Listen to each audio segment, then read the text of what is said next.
Hi, everyone. Welcome to another episode of the From the Heart Gratitude podcast, where we just spend a few minutes, sometimes by myself, and sometimes we're fortunate to have a guest like my dear brother and great friend Eric Goodman on with us to talk a little bit about gratitude. This podcast, like all of our podcasts, is presented by Orange Kiwi Consulting. If you're looking for any help with your business strategy, succession planning, leadership development, or what have you, contact Orange Kiwi at orangekiwillc.com or reach out to me and I'll put you in touch with Allie Taylor. So, Eric, it's nice to see you this morning. Thanks for taking a couple of minutes to chat before we both start on our days. How are you? How you been? I haven't talked to you and seen you in a little while. Yeah, good morning. Thanks, Ed, for having me. There's very few people I would skip my morning prayer walk for and get up at early to get on and talk to. And when you messaged and said, I want to have you on, I don't know, we this last week we've been working to get a date, but we finally made it happen. Well, I appreciate that. And you're the same as well. So if Eric Goodman's available, I make myself available Thank too. you. So and on that note, since we both have places we got to be here pretty quick, just that word gratitude. When you first hear, I mean, I know your story. We've had you on the full form podcast before at length and talked a lot about your journey. But just when you hear the word gratitude, what's the first thing that comes to mind for you? Well, for me personally, it's love and the heart, but obviously I'm talking to Ed Hart, so that Ha. probably has a lot to do with influencing it.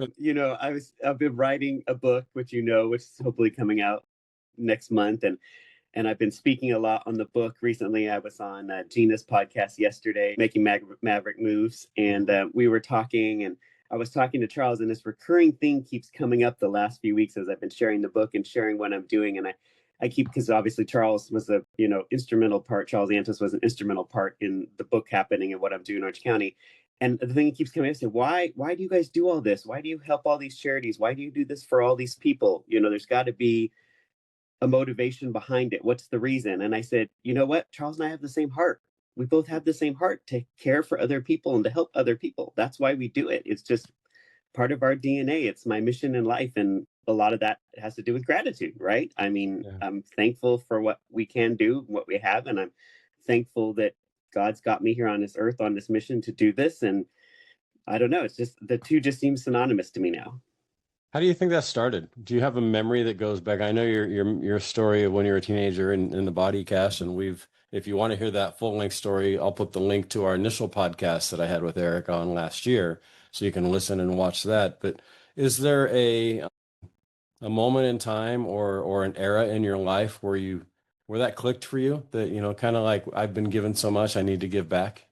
Yeah, obviously my surgery, I think my life-saving surgery had a lot to do with it when I was 15 and a half, which as you said, you have the full story and people can get onto your podcast or my LinkedIn page and find the full story there. I think that had a lot to do with it, but obviously I was young. I think it matured me at a very young age and made me see things differently than most people do. Sometimes it's much later in their life till something tragic like that happens and kind of resets them for, like, what's this all about?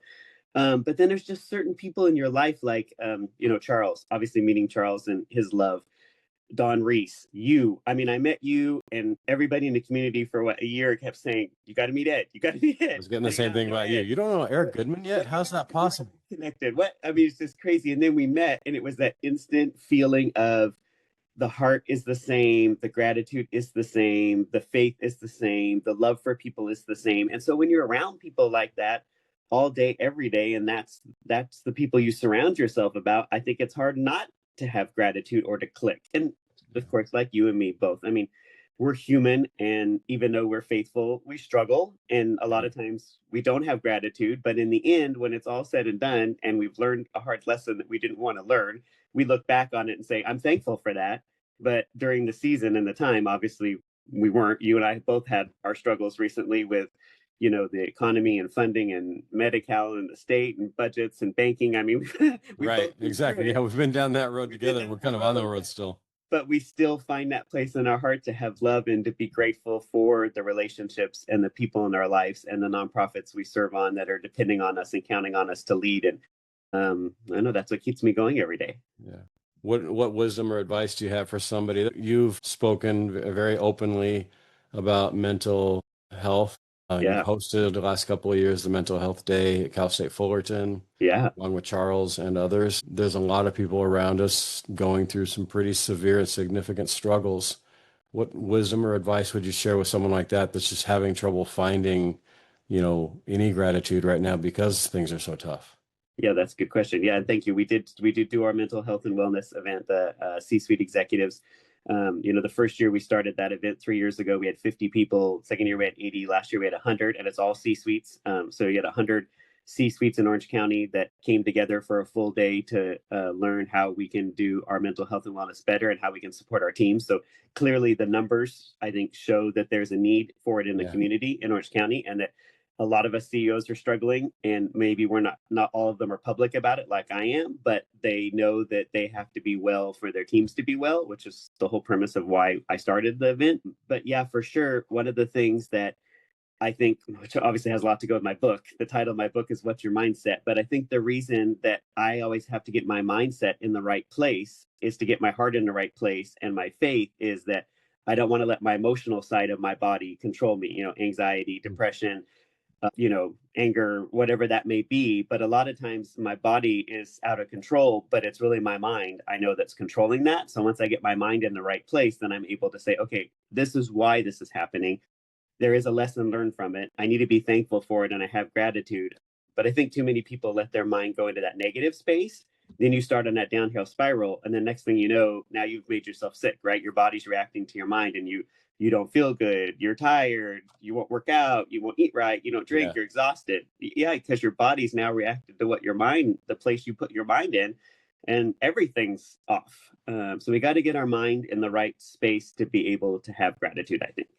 Yeah, you're right. That mind can play tricks. I'll have mornings where I'll lay in bed, go, do I need to go to the gym and work out, or do I need another hour of sleep? Oh, I definitely need more sleep. And some days I'm right. Some days I really do. If I went to bed at 2 in the morning and it's 5 a.m., I probably do need that extra hour. But if you would have got up and did the exercise, I bet, at least for me personally, Yeah. my entire day would have felt better if I would have exercised in the morning. Oh, yeah. Enjoy that extra hour of sleep and not Right. eating right and not drinking like I should have when I got up, thinking, oh, well, now I've refreshed. But no, actually, if I would have got up and got going, by the end of the day, I would have felt a lot better. Yeah. Something I love about you that you do so well. Number one, you definitely take care of yourself, but and you talked about it a little bit, your passion for taking care of others.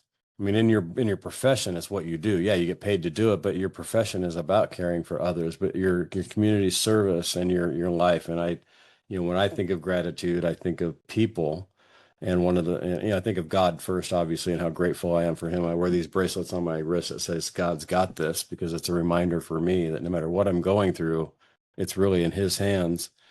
But I also am a big advocate and proponent for serving others. And I just, the people I gravitate to in my life, like you and Charles and Don, as you mentioned, and others, are those that are just really servant oriented. You've heard my dad's quote, when you're stuck, serve.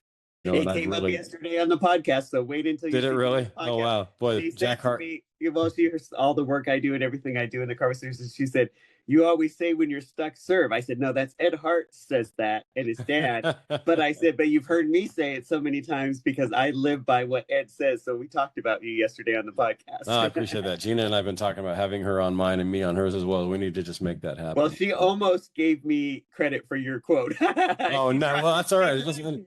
And it's funny because I never actually heard my dad say the words, but that was just how he lived his life. And so I figured, I'm not going to take credit for it. I invented the quote, but the message of the quote very much is how he taught Well, me. Gina believes that I'm living your quote, so Oh, well, that there was you go. that Very was an good. Very honor. good. Appreciate that. So I'm That holding was up for those that are watching the 5 minute gratitude journal. Let's wrap with this because I know we have a hard cut. And I also like to keep these pretty short for the attention spans of most of us is, I have 10 minutes, so let's listen in real fast. Today, Friday, July 25th, as we're recording and posting this, when you think of the three things right now in your life that you're very, very grateful for, what comes up? well, three things. The immediate thing that came to my mind, which maybe wouldn't be things I'm grateful for, but my core values, the things that I live my business by and that I live my personal life by, is caring, dependable, and honest. That's what my guiding light is. So I'm thankful for those things because every day when I get up and have my prayer, which I already did this morning before I got on a call with you, those are the things that I thank him for. I thank him for my caring heart. I thank him for us being dependable and being there for people and serving people. Um, and I And I thank him for being honest, because obviously, I mean, I've built a reputation and a business in the community that we care for people, but that we do it the right way. So every single day, that's what I start my day off with, is those things. And then I always post every single day on LinkedIn, and I tag those three things. I share them with people publicly. It's how my businesses are guided. It's how my personal life is guided. So I think you have to have those core values in your life that you live by, and that I'm super thankful that I have those. And I think that's the light that I follow. That's my guiding light that I follow every day. So I think I love that. I think I know the answer to this next question, but I have to ask it anyway. For me, and I've shared this on this podcast before, the long form and the short form over the last couple of years, I look at every day because I'm a sports guy. Very much sports is measured in two definitions. Did you win or did you lose? If you won, it's a good day. If you lost, well, you learned and you just go try to be better the next day.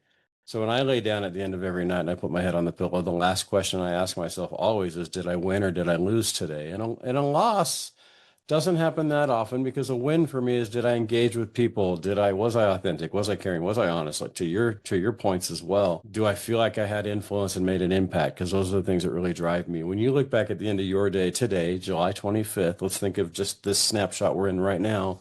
If you were to ask yourself, did I win or did I lose? What would have had to have happened today for it to be called a win? I think for me, it's always a win, or at least I try for it always to be a win, even if the day sucked, which that happens a lot of time, but only Yeah. just because I go back to the mindset again, where it's my choice every morning when I get up to get my mind in the right place to say it's going to be a great day and I'm happy and I'm going to have a good day. Or it's my decision to get up and say, today's going to suck and it's going to be bad and I'm dreading all these things that are going to happen. And then the whole day's awful. Yeah. So I always know, if I come home at the end of the day and my wife says to me, "How was your day?" And it was good or bad, it's my choice to say, "I had a great day. This is what happened. This is all the positive things, the charities, talking to Ed, the meetings I have today. I'm on another podcast with William Deed this afternoon, who's Oh, cool. Love amazing, that and guy. the book and all that stuff." And I can be positive, or I can say, "You know what? The day sucked. It was awful." And I can list off all the bad things that happened to me. And then I'm going to go to bed upset. Right. So it's a total decision of my own, 100% my own decision for how the day ends today. And I'm going to make it a good day and be happy tonight. But that was a choice that I made. If I let everybody around me affect me, and if I take all that negative in, by the time I go to bed tonight, if it was a bad day and I'm upset, that's completely 100% on me. That is my fault, because I let my mind get into that space. And so I just try to never do that. I mean, I'm not perfect. I'm human. It Right. happens. Trust me. But if there's 365 days, I'm going to tell you, for me, probably 300 of those are good days. And then there's maybe 10 days that I get into that emotional spot where I'm like, okay, I'm Yeah. doing everything I'm telling myself to do and it still Yeah. sucks. But I mean, I could be having 365 bad days if that was my choice. Yeah, and it's right. It's all about that perspective. It's, the old quote, whether we say we can or we say we can't, we're right. If we say we're happy or we say we're sad, we're right. It's all that That's mindset. exactly. I love that you teased for a long time on what the title of the book would be, and when you announced this, oh, that's so perfect for Eric. What's your mindset? And I Yeah. wrote the entire memoir from front to back and finished the book with no title, zero title. I had no idea what it was going to be. And then when I was on version 11, I think, of the, proofs and reading, and after I got done with the book, I'm like, what was the key thing here? And the key thing kept coming to me, that all these things that have happened to me in my life, these lessons learned, and these tragic things, all of them had been geared by, my mindset, because I had used what happened, turned it into a positive, and made something out of it. And I'm like, that's it. What's your mindset? I mean, it just fell in place. So it's perfect.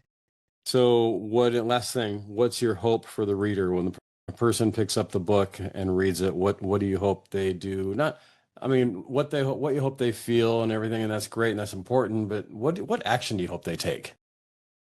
I think if the book affects one person's life, I feel like I've accomplished my goal, because I wrote the memoir as a self-expression of myself, for me to relook at everything that has happened to me and where I'm at today. So it was a self-reflection, and obviously I wrote the book for me. I didn't write the book to become a national bestseller and make $1 million off the book. I mean, if that happens, I'll take it. Right, we I'll won't take we it. won't say no. Boomer Wisdom does that too. More money Sure. to charity, I'll take it. Yeah. For me, it was just my own personal thing. But if one person reads the book and I can transition their life from a place of hopelessness and no purpose to a place of purpose, whether it's in their personal life or their business or their faith or their family or whatever it is, if they can take one of my stories and say, you know what, I have all the ability to do all the same things, but my mind has been in a place where I've told myself I can't. I need to get my mind in a place to say I can, and I can do all this thing. Anybody can do what I've done or you done or anybody else. But you just have to get in the right mindset. So if one person does that for me, I think that's a big, I mean, if I get somebody comes up to me and says, your book changed my life, that's a win. Yeah, I love it. It's a win. Your wife is Roxanne as we Yes. wrap up today and we hit the end of this recording and we head on our day. What is your hope for her? Question, but just what's your hope for Roxanne? Ooh, that's not an easy one. I said that would have been a hard one, but that's an easy one now only because when I joined the master's program and I started doing life mastery to get my faith and my personal life and my business aligned, and I'm 2.5 years into that program, and that's kind of what changed everything for me a few years ago. Well, that and our storytelling pod, you guys, my core group, but it was asked to me by my master's program teacher. Is he said to me, what's your hope and goal for your wife? Like, what does she want out of life? And I thought, gosh, I've been doing this 30 years and it's all been about me. Interesting. She works for my businesses, our family's business, our life, everything. I think she kind of gravitates around everything that I do, right? It's my whole thing. So I went to her and I said, I guess we've been together 31 years. I've never directly asked you this. Like, what do you want out of life? What's your thing? Like, what can I do to make your life thing? And she said, I want to spend more time with my grandchild. She's like, if you can make that happen, that's what I want. So every Wednesday, we take off, we go over and spend time with the grandchild. That happened this Wednesday. We don't let it pass. I don't miss a week. She doesn't miss a week. We see her every Wednesday. We spend time with her every Wednesday. That's my wife's happy place. That's what Roxanne wants. That's what she's good. And she said, if you can just provide me the time and the space and the life to spend time with her, that's what I want. And I said, done. So that's what we do. Nice. So yeah, she wants to spend more time with her grandkid. I think that's what she wants out of life. As we're recording, I'm looking out my front window and my daughter and 2 of our grandsons just drove up. So that's the next thing for me. How many? We have 5 here in Southern California, 4 in Utah, and 3 in Texas. So so we have them spread out. That's for sure. One. That's all right. That's your age. I had, 10 years ago, I think we still had maybe 5 or 6, but we have 4 kids. And anyway, yeah, but see how blessed you are. I'm definitely blessed. That's the thing. And that my mindset is definitely when everything else is going south, all I have to do is look at the family pictures right here in my office or on the wall as I walk down the hall to go grab my morning coffee or whatever and see the pictures of the family. And that's what it's all about. Well, and all those kids are looking to you as an example. So you got to stay the leader of your family to keep them on the right track. The chance for you and me and Charles and Don and William and Dave Elliott, all the names, there's so many names I'm not mentioning. David Blair. The people that we get to serve with on a regular basis, the impact, that's ultimately, when we're gone, I'm 61 years old. Statistically, in 35 years, I won't be here, for people to say, wow, he made an impact. And that's what I'm after, and serving God, what does God want for me? God's hope for me. I'm sure like I asked you, what's your hope for Roxanne? And I think about what's my hope for Lorianne, my wife. God every day is like, here's my hope for Eric. Here's my hope for Ed. So. Yep, that's amazing. It's great. I love it. Appreciate your time. Appreciate you. Our friendship and brotherhood means the world to me. I love you and appreciate you, and I'm a huge fan of everything you're doing. And I'm going to buy your book and many copies to give to people. You. So we're gonna just by my listeners, we're gonna get you a bestseller. So thank you. Back at you. Well, next month, let's hope. I'm planning it's going to be released in August of 2025. So what's your mindset? Fantastic. Great. All right, Thank buddy. you, Ed. Appreciate it. All right, Eric. Thanks. God bless you, bud. Have a great day and a great weekend. Thank you, you too.